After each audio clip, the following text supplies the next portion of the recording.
associations de surveillance des ressources et de l'environnement au Sahara occidental. Moi, je vais commencer par un petit constat relié ici dans l'enceinte des Nations Unies. On va respecter un petit peu le droit international. Là, le Polisario, c'est le seul représentant et unique selon les Nations Unies en 1979. Ça, c'est un point. Deuxième des choses, c'est que monsieur l'intervenant, il a parlé d'un recensement, je ne sais pas, il faut faire un référendum, il faut faire un recensement, je ne sais pas quoi. Là, ça ne fait pas partie du plan de paix signé conjointement par le Maroc et par le Polisario. Le plan de paix, effectivement, prévoit qu'il y a un comité d'identification, et pas un recensement. Il y a un comité d'identification des personnes éligibles pour participer au référendum d'autodétermination. Et ces gens-là, en se basant sur la liste du recensement fait en 1974 par l'Espagne. Donc, il y avait 5 critères. Les gens qui figurent déjà dans le recensement espagnol sont pris. Il y a, après une discussion et tout ça, il y avait 5 critères. Il y a une relation de des gens proches et tout ça, mais il y a 5 critères, on ne peut pas passer de ça. On ne peut pas faire de référendum, et on ne peut pas emmener des gens, tout le monde, pour faire un référendum qui concerne uniquement les Sahara. Moi, j'ai un petit point sur le retour du Maroc à l'Union africaine, comme a dit Madame Lieu.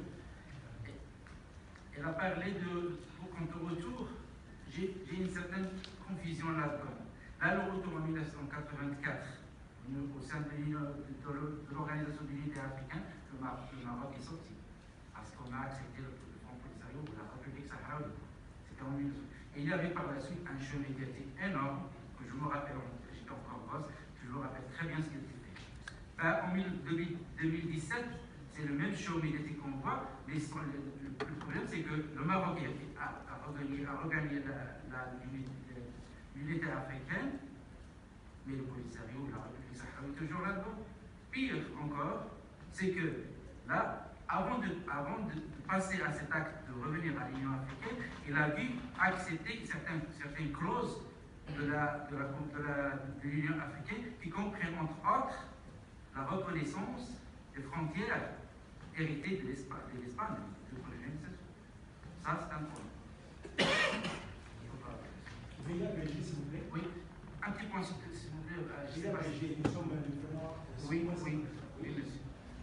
Juste pour les gens qui disent que le Maroc, j'ai entendu ça, qu'il va être pris comme un modèle de droits de l'homme dans le continent africain.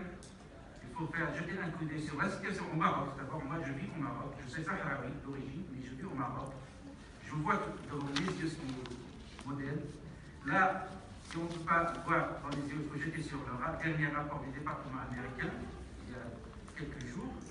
Et sinon, je vous dis, la situation des droits de l'homme et la violation des droits de l'homme dans mon pays, le Sahara occidental. Là, il y a, moi je représente les ressources naturelles. Veuillez continuer, s'il vous plaît. Il y a le vide. Oui, monsieur. Voilà, il faut s'arrêter là. Je prends une dernière question, les 3 dernières questions. Voilà. Veuillez vous présenter rapidement. Merci, allez droit au but, si c'est une question, un commentaire. Oui. Merci, monsieur. Je m'appelle Marbella Bouchireta, je suis sahraoui, je figure dans les recensements espagnols et le Front Polisario ne me représente pas et jamais. Sachant que l'Union africaine, monsieur, est le dernier cheval de bataille pour les adversaires du Maroc, et après que le Maroc a regagné son siège, j'ai une question à Madame Awa Diallo. Quelles sont les retombées, si vous voulez, politiques directes de ce retour du Maroc, surtout dans l'accélération du processus de solutionnement des conflits qui existent en Afrique depuis que le Maroc a quitté en 1984. Par exemple, l'RDC, le Tchad, le Mali, etc.